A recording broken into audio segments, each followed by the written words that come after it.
So I do want to point out that the video package that accompanied AEW at Worlds End had Guns N' Roses' Welcome to the Jungle playing in the background. And I heard this and I just thought to myself, sometimes we all forget we are living in a good period of wrestling. Also, hello my friends, my name is Simon Miller, and that's right, we just had an AEW pay-per-view, so I take the finger of power. If I like something, I give it an up, and if I don't like something, I give it a down. But we always remember that being a positive Pete is really important.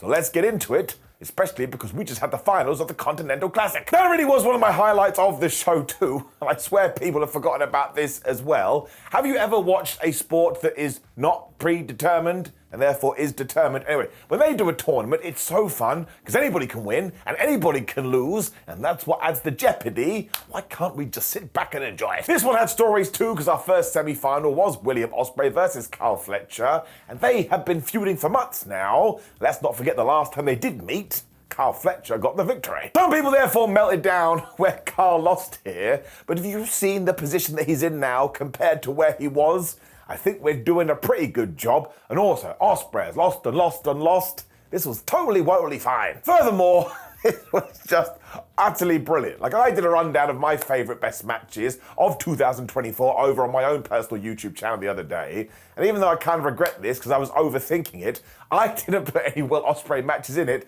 because I was like, well, otherwise it's just going to be Will Osprey, Will Osprey, Will Osprey, Will Osprey, because the dude just operates on his own plane, and he did that twice this evening. We'll get into it. I mean, he really is built different. Fletcher is also a terrific wrestler, and the atmosphere in the building was exactly what you want. This felt like a big old deal. Of course, it was wrestling tennis to begin with because they do know each other so well, and in fact, because they used to be the best of friends, they finish each other's sentences, or in this case, know the other's move set, even though we're not allowed to say move set. So every time one of them went to do a maneuver, the other one went, ha ha, I see it coming. And the big shift is when Carl was able to powerbomb Will Osprey into the hardest part of the ring, known as the ring apron, and he lawn darted the man into Barry Barricade. Then we cut back to Will, surprise, surprise, he was bleeding from the head. That's what happens. We then just got into all the reversals and the dodges and the ducks. This powerbomb sequence, maybe the best powerbomb sequence I've ever seen in my life. And when Fletcher dodged the hidden blade, he got one of his own when Osprey went surprise, and he hit a poison rana. I honestly don't understand how they keep up this pace. We then got these gnarly headbutts that made me feel sick in my stomach, but Carl was able to kick out of a hidden blade, which is a big deal. But then he hit the brain buster, but Will then kicked out of that. And I know, when it comes to these things, maybe we enjoy kicking out finishes too much, but go and listen to the crowd. They were biting on everyone. It didn't look like Carl was ready to get another brain buster, but Osprey was able to hit the Hurricane Rana instead, when I can only describe it as a Stars Clash out of nowhere. When do you get a Stars Clash out of nowhere? And for all those people on the internet that get so mad that the Stars Clash has become a transition move, well, not here, because Osprey used it to get the pin. I thought that was a good finish. So just go watch it. William is now in the finals. And yeah, these two together, they make me warm and fuzzy in my tum-tum. Up. And of course, because multiple people were going to have to work multiple matches, it was then into semi-final 2. Okada taking on Ricochet. There is so much good here too. Firstly, we continue to tell the tale that Okada is the best tournament wrestler ever. And obviously Ricochet is just a massive heel now, who people enjoy throwing toilet paper on. There's a sentence I never thought I'd say. Ricochet was also doing all right in the early going before he decided to pose, which means he hasn't been paying attention in 2024. Because Okada booted him in the head, and then, damn it, he stole my move. I mean, he did it. I'm sure he's never seen me do this in my own career. But because I slap my head, sometimes I slap my head, then I hit the ropes, and I slap somebody else's head. And that is what Okada did here. Listen, maybe burst out laughing. Okada is the absolute best, although he only did this because Ricochet is bald. And the fans started saying, ha ha ha, you're bored. What's the problem, man? Do you not understand how this works? It's Mother Nature. Mother Nature snicks up and it kicks you in the butt. So now I've got to deal with it. And don't forget, 50% of you watching this, you're going to go bald too. So maybe you want to think about that. So you have left me with my heart hurting. I'm going to give it down. That's right, all these people that take the ups and downs super seriously, you brought this on yourself. We then got this great flapjack out of nowhere, which is not me telling you what I had for breakfast when we were spiking people with DDTs, and these two did it as well. I mean, it's an Okada match, so we started slow, but when the pace picked up, oh my gosh, it was so easy to watch, and I don't know whose decision it was to turn Ricochet heel, but you made the right one. Okada then started flipping people off when he went for the tombstone, but I think Rick saw that coming, because he hit this terrifying vertigo instead, when it also landed on their skulls, when Okada remembered it's all about wrist control. Because he kept going for these spirit guns when Okada did come back with the Emerald Fusion, when he had hold of this bone, he hit the Rainmaker. So we just made it very clear. The final was going to be Okada versus Will Osprey. You don't have to be into that. You can make your own life decisions. But my gosh, I was excited. Swerve Strickland and Prince Nar came out after too, so Swerve could go, you got to the same position I did last year, even though you did tell me you were going to win. And he had toilet paper, and there was more toilet paper from the fans, so Ricochet stood there with toilet paper on his head as Swerve and Prince Nar ran him down. No, fair play to Ricochet. He is a heel. This is one way to make yourself look like an absolute goober. I still kind of think that Ricochet is going to join the Hurt Syndicate because, of course, Swerve Strickland also has beef with Bobby Lashley. So that's where we were across the streams.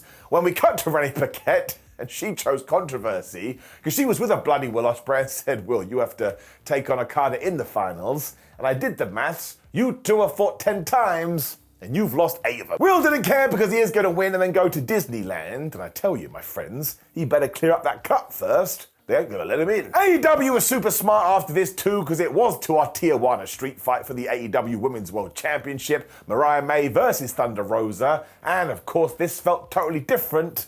Everybody was ready to see it. As usual with these plunder matches too, they just went totally crazy for our entertainment. I don't want to sound like a nerd here, but I shall. Sometimes we just need to sit back and appreciate it. On a personal level too, I love seeing Thunder Rosa in this position because she is my friend, and I know how much she's busted her ass recently. We talk about somebody that has tenacity. Mariah herself is also on one hell of a run as the AEW Women's Champion because she won this all the way back in August. And sure, I'm sure eventually she needs to have like a proper feud that lasts consistent pay-per-views. But that AEW Australia show is also very soon. It wouldn't surprise me if we go back to the Tony Storm stuff. We also got to the weapons very early on because Mariah had a tequila bottle and was swinging it around, and thankfully Thunder Rosa ducked when they fought up to the entranceway and we started to smash through tables. Mariah May then ran at Thunder Rosa and she hit her with this bottle, so it has to be attempted murder. Thunder then revealed that in the piñata was not candy, and in fact it was thumbtacks, so let's hope that never gets confused at a kid's party. And even though she was going to hit the Fire Thunder driver into those pins, Mariah May reversed it into the Mayday, and I tell you, my friends, Rosa went into the thumbtacks neck first. That was disgusting. 1-2-0. Thunder Rosa's dad was also at ringside because, of course, Mariah May had thrown shots at him too before all of this. There was a very nice moment between father and daughter. But eventually, May went out there, she knocked the hat off his head and started to be really mean. And I was like, 1, he's clearly a very nice dude, and 2, he looks like Mario. You can't be mad to someone who likes Mario. Straight after this too, May wrapped barbed wire around her leg, which is totally nuts, and thankfully Rosa got out of the way again. When she got Car the Cane, she started smacking people in the head. Rosa then decided she was going to choke Mariah May with a chain, so once again this thing was totally off the book, or off the grid I should say, when, I kid you not, Mariah May, in one of the bags that was there, found dirt from a Tijuana graveyard and threw it into Thunder Rosa's face. That's the second time on this show. That's the most flubbed up thing I've ever said. Given the Thunder was now blind, Mariah grabbed her and they went to the ring apron when there was a very precarious table on the floor. That's right, she gave her a pile driver through it and she got the 1, 2, 3. Once again, this looked absolutely brutal. And yeah, that's how you finish a match. So this was really good, and once again, when AEW promises you a street fight, my gosh, do you get violence. Now let's make sure we carry this on with both women up. When we get to the first divisive part of the evening, and I suppose this was always going to happen, because what a journey to get here for the Dynamite Diamond Ring, was MJF versus Adam Cole. Now, credit where credit is due. These two are so talented. They had made it work over the last few weeks. And go and listen to the live crowd. If they go yep, you must have done some yepping, and they were going yep. You also had the extra uh-oh on the outside because Matt Taven and Mike Bennett were there, and this was just pure Bobby the Brain Heenan. The whole time you were like, well, which side are they on? MJF kept bailing because he is the bad guy, but these fans started to chant, he's our scumbag. And even though Freedom did tell them to flub off, I kind of think this is going to happen all the time, especially here. Once again, it's been totally nuts. He then did Paul Adams' face right into Simba the Steel Steps, which meant Cole was busted open. There's another one I add it to my list. When MJF bit the cut. I'm sorry, that should basically be illegal. Imagine I did this in the real world, I'm definitely being arrested. We then got this cool reversal because Cole was able to hit the kick that is super out of midair, but when he went for the Panama Sunrise, his leg kind of gave out, and don't forget that's the whole reason for this farce in the first place. He went through a terrible injury, so it was like, oh my gosh, I hope he's okay. MJF then went after this wound like it was a free Xbox Game Pass, when he walked past Thunder Rosa's dad, and he called him Yosemite Sam. Damn it. Made me laugh again. Thing is, that kind of served as a distraction, so Cole threw him into the ring post, and MJF was then bleeding.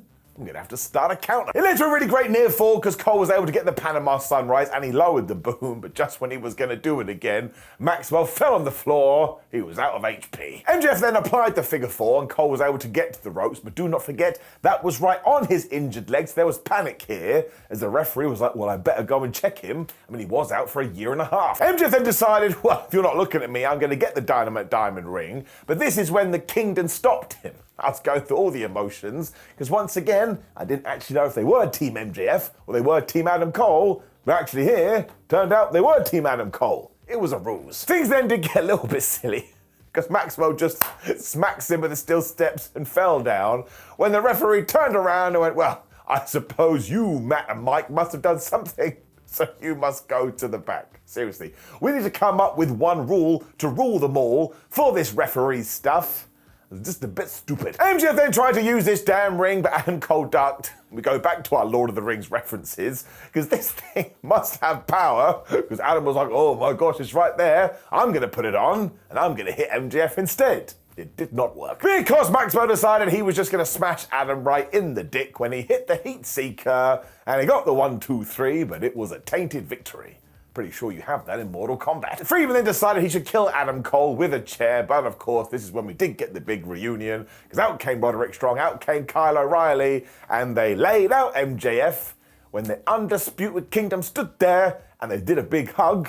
So I guess we're trying this again. I suppose this was a way to make it feel like they both won. And listen, in terms of the match itself, we just talked about it. They are two great professional wrestlers. The fans were totally into this, and it was a good old ride. You have to give it an up. I also don't doubt there are plans for the Undisputed Kingdom, and again, I do totally get this. When we did try first time, the whole thing was derailed by injury, so if you think there are old plans you can renew, you may as well give it a go. The problem is that it's not how your eyes and your brain work. I was just like, man, kind of think we just need to put this to bed and move on to past as new, and also all that drama with Roderick Strong and Kyle O'Reilly. Then they just walked out and were like, well, we still love you, Adam Cole. And look, we could easily come back to this and say, oh, I did make a mistake. But in terms on this night, I do have to give it a down. I just think everybody involved would benefit if they walked down a different path. And I think Powerhouse Hobbs decided I'm going to go out there to that ring and I'm going to have my best match ever. Which he did. He was also taken on Takeshita for the international title. Before this even began,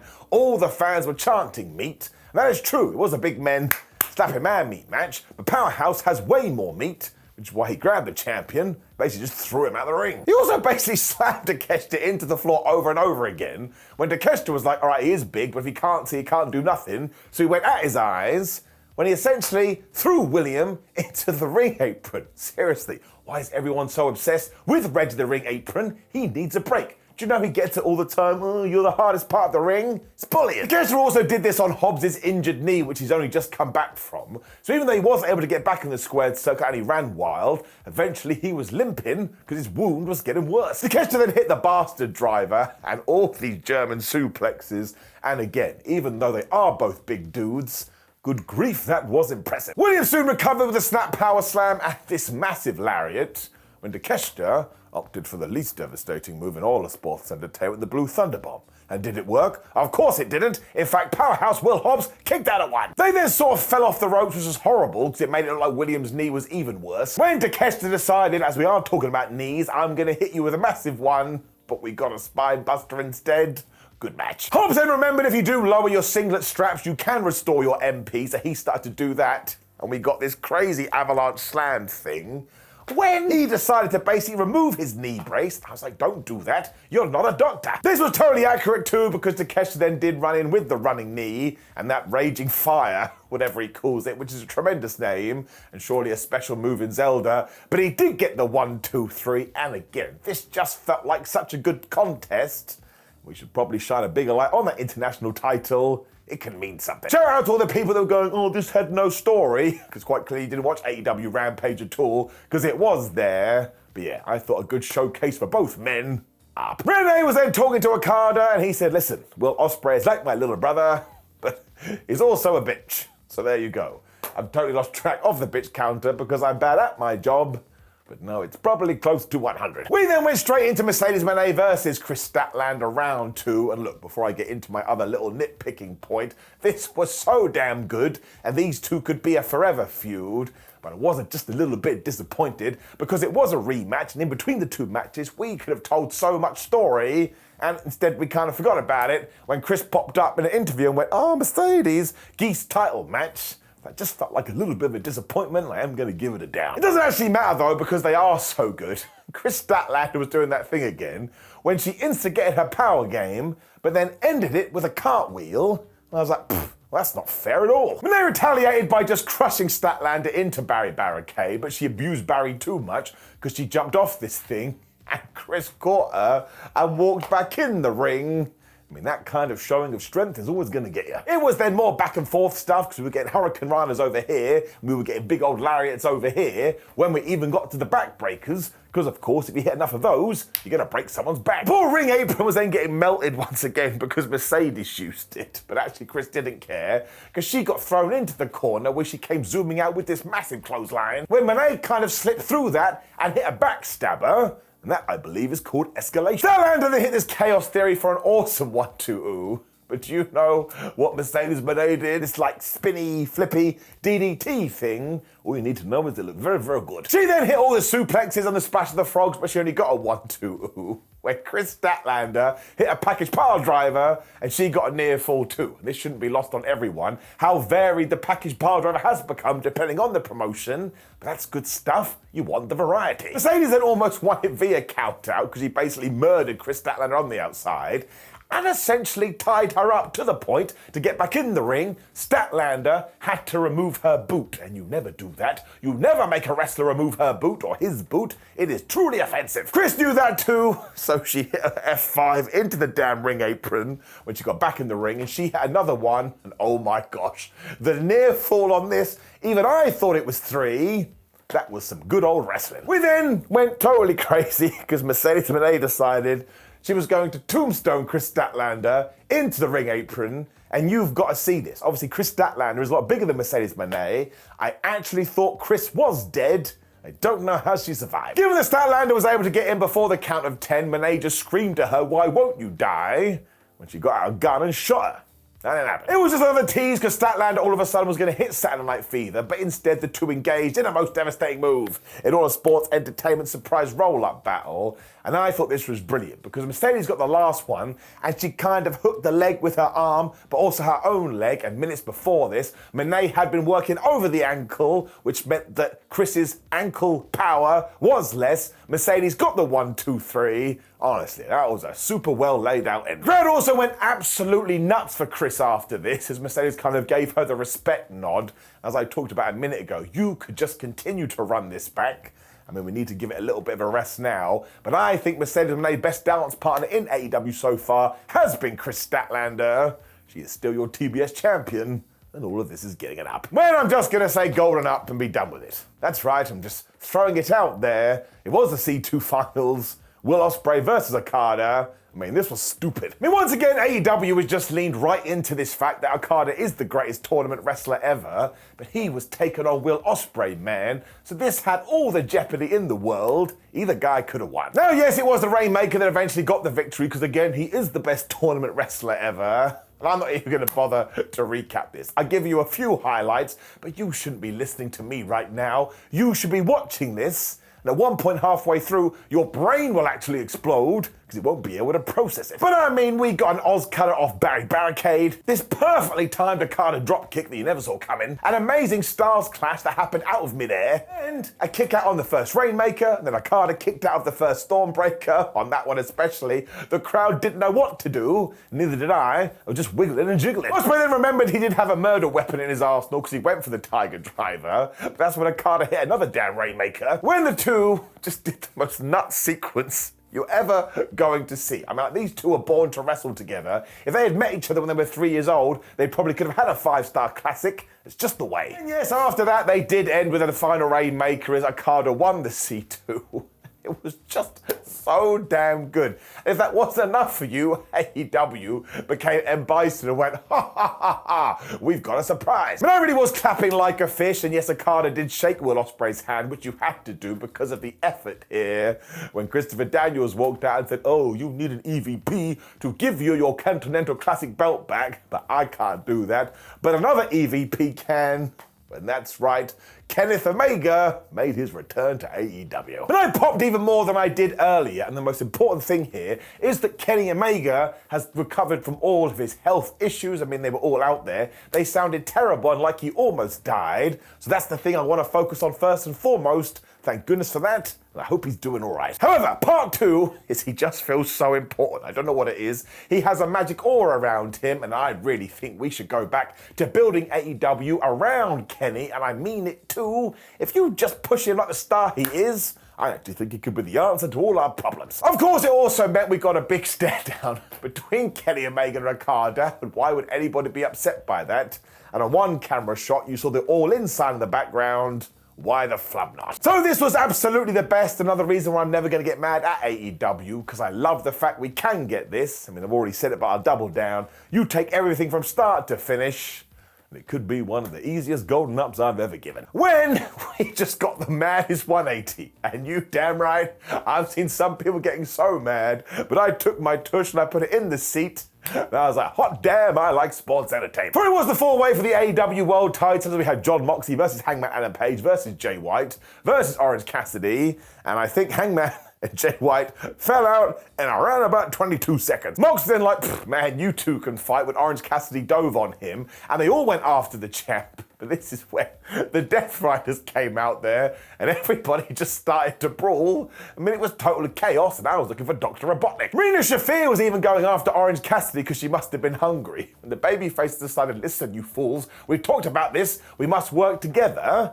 And they actually gave the Shield powerbomb to John Moxley, and they threw him through Alan the announce table. Now, given he was out, the fight did continue between all the good guys. When we cut to the patriarchy who were watching on, because of course Christian Cage has his magic briefcase, but we also saw Hook watching the patriarchy.